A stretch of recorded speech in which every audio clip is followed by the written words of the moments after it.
खारीपेक्षा दुपटीने तिपटीने फुगतंय बघ.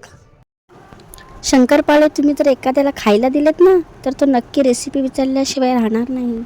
आणि दात नसलेल्या माणसाने खाल्ले तरी पण म्हणेल वा किती मऊ आहेत. सगळ्यात आधी एक पातेला घ्या आणि त्यात थोडं पाणी गरम करायला ठेवा, अर्धी वाटी.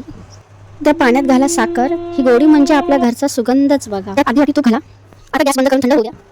तूप घ्यायचं आहे आता. तूप त्या बाजूच्या वाटीतच ठेवले बघ. आता हे तूप त्या साखरेच्या पाण्यात गोविंद प्युअर तूप ना बाजूच्या दुकानात भेटेल आणि हवं असेल तर ऑनलाईन ऑर्डर पण करू शकता. आता हे तूप त्या साखरेच्या मिश्रणात टाकूया आणि बघा तूप टाकल्यावर सुगंध किती छान येतो. टाकून द्या बरं का अर्धी वाटीभर तूप. अहो इथं सगळं सुरू होतं. पाणी गरम असतं ना त्यामुळे तूप टाकल्याबरोबरच वितळून जातं अगदी झटपट. लगेच वितळलं ना आता हे गरम मिश्रण मैद्याबरोबर मिसळायचं. ज्या वाटीने तूप घेतलं होतं ना तीच वापरायची आणि त्यात 3.5 वाटी मैदा, एकदम परफेक्ट माप. हो घेतलं आहे सगळं आणि हेच प्रमाण अगदी परफेक्ट आहे. परफेक्ट. त्यात तुम्ही सुद्धा ट्राय करा आणि मग कमेंटमध्ये सांगायचं कसं झालं ते. मिक्स करा आता. पण थांबा थोडं पाणी थंड झालं का ते आधी बघा. आता हे मिश्रण मैद्यामध्ये टाकून असं मग गोळा बनवते मी. जसं आपण रोजचं पीठ मळतो ना तसं नाही, नीट गोड हळूवार मळायचं. ओबड जरा ठेवून देते आता त्यासाठी. थोडं विश्रांती घेतलं की पीठ पण छान मऊ लागतं ना. आता इथं तेल तापायला ठेवलं आहे. छोटे छोटे तुकडे कापा आणि तेलात सोडा. सोनेरी रंग आला की बस तयार. हवे तसे आकार कापा.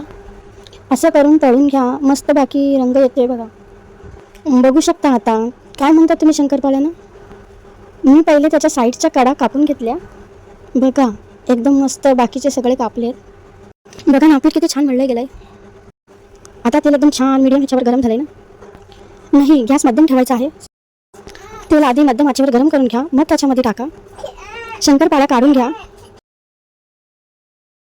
असं करून तळून घ्या. मस्त बाकी रंग येतो बघा.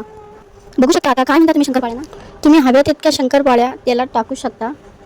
किती असू देत सगळं छानपैकी तळून घ्या. फक्त तळताना गॅस अजिबात वाढवायचा नाही. थोडा मध्यम गॅस ठेवायचा. या शंकरपाळ्यांना किती मार्क देता लवकर कमेंट करा. कमेंटमध्ये सांगा बरं या शंकरपाळ्या कशा वाटल्या. या अजिबात कडक होणार नाहीत बरं.